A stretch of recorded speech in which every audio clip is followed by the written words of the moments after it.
एक जंगल में बहुत सारे पशु पक्षियों के बीच एक उल्लू भी रहता था।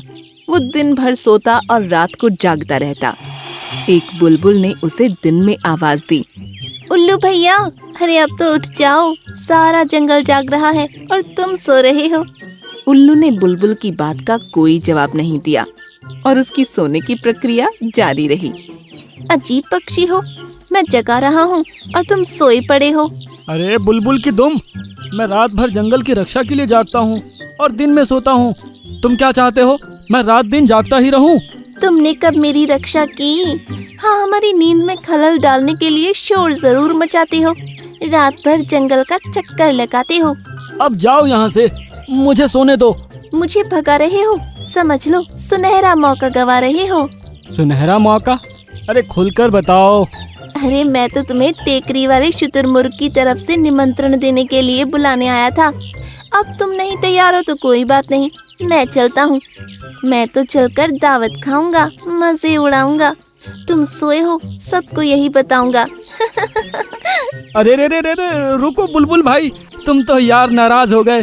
पहले क्यों नहीं बताया? अच्छा किया मुझे जगाया। अब तो मैं क्या, मेरी भूख भी जाग गई। नींद तो कब की भाग गई है। अच्छी बात है, उठो फिर उड़ो और पहुंच जाओ टेकरी पर। बड़े अच्छे अच्छे व्यंजन बने हैं। ठीक है, मैं चलता हूँ। इतना कहकर बुलबुल तो वहाँ से उड़ गया, लेकिन उल्लू के लिए परेशानी खड़ी हो गई। वो जैसे ही अपने घोंसले से उड़ा, उड़ते उड़ते पेड़ से टकरा गया। दरअसल दिन में उसे दिखाई नहीं पड़ रहा था। अरे मैं तो दावत खाने जा रहा था, ये पेड़ कहाँ से बीच में आ गया? आया तो आया, मुझसे ही टकरा गया। उल्लू वहाँ से उठा और फिर उड़कर चला। उड़ते उड़ते टेकरी तो नहीं मिली, वो बड़े पहाड़ से टकरा गया। अरे ये पहाड़ इतना बड़ा हो गया, लेकिन अक्ल एक पैसे की नहीं। इतने नेक काम करने के लिए जा रहा हूँ और ये मुझसे ही टकरा गया। अरे कोई इसे समझाए, मेरे रास्ते से हटाए। अरे उल्लू के तुम, ये भी नहीं समझे तुम? रास्ते में पहाड़ नहीं, तुम आ गए। वो तो अपनी जगह पर खड़ा है, तुम ही अक्ल के दुश्मन हो। अरे भैया, 2 बार टक्कर खा चुका हूँ। ये दावत तो बड़ी महंगी दिख रही है। टेकरी का रास्ता किधर है बता दो, हो सके तो वहाँ तक पहुँचा दो। देखो भैया, तुम इस दिशा में कहाँ जाओगे? आगे जाकर क्या नदी में गोते खाओगे? मैं तो दावत खाकर आ रहा हूँ, अपने घर जा रहा हूँ। मुझे अब लौटकर नहीं चलना है, तुम्हारे साथ उल्लू नहीं बनना है। तुम एक काम करो, इधर पूरब दिशा में सीधे चले जाओ, जाकर टोकरी पर दावत का मजा उड़ाओ। कौवे के कहने पर उल्लू पूरब की दिशा की ओर उड़ने लगा। वो बड़ी देर तक उड़ता रहा। नीचे उसे कुछ आवाज सुनाई पड़ी। वो तेजी से नीचे उतर गया और ये क्या, नदी के पानी में गिर गया। एक कछुआ निकलकर बाहर आया और उल्लू की हालत देखकर फरमाया, उल्लू भाई, ये क्या गजब ढा रहे हो? पक्षी होकर नदी में गोता लगा रहे हो? भैया मैं तो इसे टेकरी समझकर दावत खाने नीचे आया था। एक कौवे ने मुझे यही रास्ता दिखलाया था।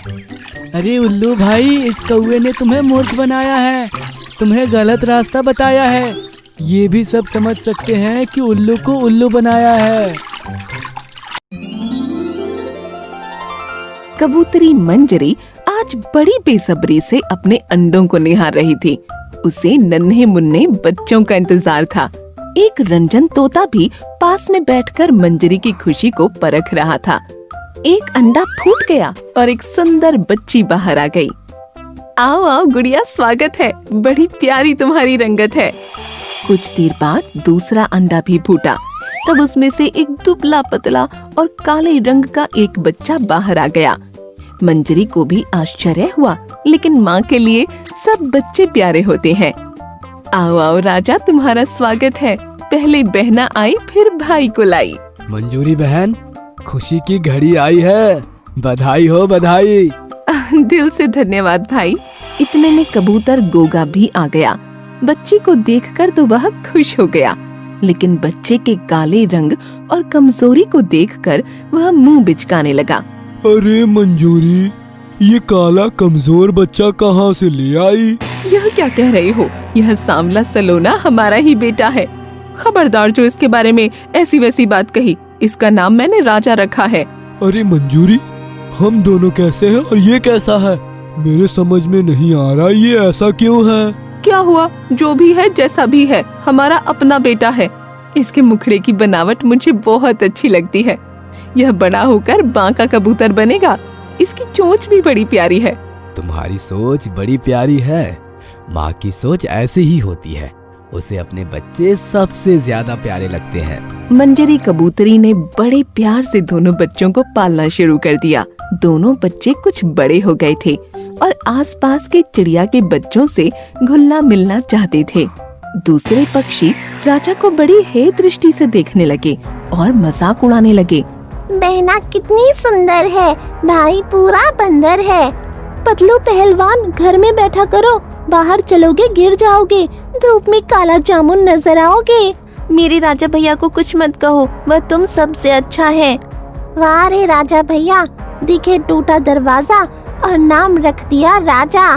राजा भैया यहाँ से चलो, यहाँ सब हमारी कदर नहीं जानेंगे। अब हम इनके साथ कभी नहीं खेलेंगे। राजा को उनकी बातों से बड़ा दुख हुआ था, लेकिन वह कुछ बोल नहीं पाया था। वह अपनी बहन गुड़िया के साथ वहां से चल पड़ा। वह जानता था कि उसकी बहन उसे बहुत प्यार करती है, इसलिए वह उसकी तरफदारी करती है। राजा जिस पेड़ पर रहता था, उस पेड़ के पक्षी भी उसका मजाक उड़ाते थे। यहाँ तक कि एक दिन एक कौवे ने भी उसका दिल दुखाया। राजा पेड़ पर से उड़ा और कमजोरी के कारण बीच में ही थक गया और लौटकर फिर पेड़ पर आ गया। अरे राजा, तुम पेड़ से दूर मत जाया करो। तुम शक्ल सूरत से हमारी बिरादरी के लगते हो, हमारे टोली में शामिल हो जाओ। एक बात है, कमजोर हड्डी वाले पक्षी हो, तुम्हें हमारे दल में पीछे रहना होगा। ज्यादा मेहनत का काम नहीं कर पाओगे, ठीक से उड़ भी नहीं पाओगे। राजा को बहुत दुख हुआ और अपने आप पर उसे गुस्सा भी आया। वह वहां से दूर जाकर एक झाड़ी में बैठ गया। वह अपने आप से बातें करने लगा। भगवान, मुझे इतना कमजोर और काला क्यों बनाया? कोई मुझे पसंद नहीं करता, मेरे साथ कोई खेलना नहीं चाहता। भगवान ने मुझे दुनिया में क्यों ही भेजा? मैं पैदा होते ही मर क्यों नहीं गया? जब बहुत देर तक राजा पेड़ पर नहीं लौटा, तब उसकी माँ कबूतरी मंजरी ने गोगा कबूतर को भी बताया और दोनों अलग अलग दिशा में अपने बेटे को ढूंढने के लिए चल पड़े। मंजरी मन ही मन सोच रही थी कि उसका बेटा तो आसपास के जंगल की दिशाएं भी नहीं जानता। वह न जाने कहाँ चला गया। उधर राजा उड़ते उड़ते जंगल में बहुत दूर चला गया। आज उसने कुछ ठीक से खाया भी नहीं था, फिर भी वह उड़ते हुए थक नहीं रहा था। वह एक पेड़ पर बैठ गया। उसी पेड़ पर कुछ मोर पक्षी भी बैठे थे। उन्हें देखकर वह डर गया। यह सभी मोर कितने सुंदर दिख रहे हैं। मुझे इनके बीच में नहीं जाना चाहिए, यह सभी मेरा मजाक उड़ाएंगे। मुझे बहुत भूख भी लगी है, प्यास भी लगी है। क्या मुझे घर लौटना चाहिए? मैं तो बहुत दूर आ चुका हूँ, रास्ता भटक चुका हूँ। हे भगवान, क्या करूँ मैं? एक मोर ने राजा को देख लिया और वह उसके पास आ गया। राजा छिपने लगा। बेटा, तुम्हारा नाम क्या है? मेरा नाम राजा है। मैं रास्ता भटक गया हूँ, मैं चला जाऊंगा, मेरा मजाक मत उड़ाइए। बेटा, तुम क्यों छुप रहे हो? सामने आओ। आप लोग मुझे मारेंगे तो नहीं? बेटा डरो नहीं, हम तुम्हें क्यों मारेंगे? आओ, तुम्हें बहुत भूख लगी होगी ना, लो खा लो। तुम किसी बात की चिंता मत करो। मोर काका की बातों ने राजा के अंदर खुशियां भर दी। उसका डर भाग चुका था। उसे खाना दिया गया और वह बड़े प्यार से खाने लगा। उसने अपने साथ हुई सारी घटनाओं के बारे में मोर काका को बताया। मोर काका ने वैद्यराज लाल तोता को बुलाया। लाल तोता ने राजा की पूरी जांच की। इस बच्चे को जन्म से ही एक बीमारी है, जिसके कारण इसका रंग काला हो गया। उसी बीमारी के कारण ये कमजोर भी है। इस बीमारी का कठिन इलाज है। आपके इलाज से ये ठीक तो हो जाएगा ना? कृपया करके इसका इलाज कर दीजिए। मैं अपनी पूरी कोशिश करूंगा। कई दिन तक इसका इलाज चलेगा। बच्चे, चिंता मत करो, भगवान ने चाहा तो सब कुछ ठीक हो जाएगा। राजा मोरों के साथ उसी जंगल में रहने लगा और लाल तोता वैद्य द्वारा उसका इलाज चलने लगा। वह सबकी सेवा भी करता था। धीरे धीरे उसने सबके दिल में जगह बना ली। कुछ दिन तक उसका इलाज चलता रहा, लेकिन स्वास्थ्य में कोई फर्क नहीं आया। मोर काका, तोता काका, आप लोग मेरे बारे में बहुत परेशान हो चुके हैं कि काला रंग और कमजोरी मेरी तकदीर बन चुका है। अब तकदीर को बदलना मुश्किल है, मुझे मेरे हाल पर छोड़ दीजिए। बेटा, निराश मत हो। भगवान के घर देर है अंधेर नहीं है। तुम भगवान के नेक बंदे हो, वे तुम्हारी फरियाद अवश्य सुनेंगे। लाल तोता इलाज जारी रखता है। जो भी जड़ी बूटी मंगवानी होती थी, मोर मंडली उसे हाजिर कर देती थी। एक दिन अचानक राजा ने नदी के पानी में अपना चेहरा देखा तो उसे यकीन नहीं हुआ। उसका रंग साफ हो गया था और चेहरे पर चमक आ गई थी। राजा बेटा, अब इलाज का फर्क दिखने लगा है। राजा, तुम्हारा चेहरा चमकने लगा है। धीरे धीरे राजा का स्वास्थ्य भी सुधरने लगा और उसका रंग भी निखरने लगा। देखते ही देखते वह एक सुंदर कबूतर बन गया। आप लोगों की प्यार और मेहरबानी ने मेरी जिंदगी बदल दी। तोता काका की दवाओं ने जादू कर दिया। मैं आप सबका बहुत आभारी हूँ। बेटा, नजर ना लगे, तुम दुनिया के सबसे सुंदर कबूतर बन गए हो। सबसे सुंदर और तंदुरुस्त हो गए हो। बेटा, अब तुम्हें एक मुकाबले के लिए तैयार होना है। 1 सप्ताह के बाद इसी जंगल के मध्य में सभी कबूतर और तोतों की उड़ान प्रतियोगिता होगी। जो काले पहाड़ की ऊंची चोटी को छूकर पहले लौट आएगा, वो विजेता होगा। वह दिन आ गया। कबूतर और तोता के बच्चे, जिन्होंने कभी राजा का मजाक उड़ाया था, वह भी इस प्रतियोगिता में हिस्सा ले रहे थे। राजा के सुंदर व्यक्तित्व के कारण उसको कोई नहीं पहचान पा रहा था।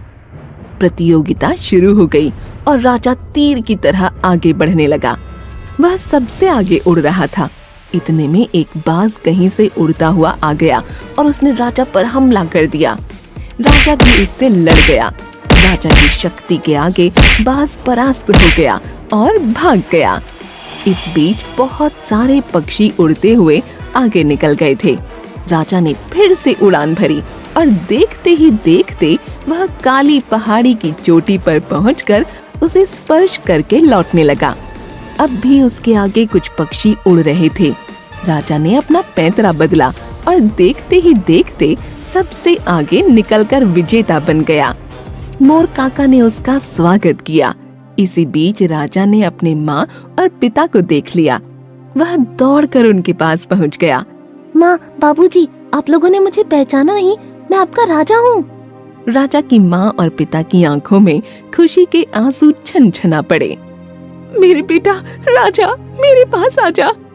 माँ मंजरी ने बड़े ही प्यार और ममता के साथ अपने राजा बेटा को अपने पास ले लिया। पिता गोगा कबूतर का स्नेह उमड़ पड़ा था। उसी समय चारों तरफ खुशी की बहार आ गई।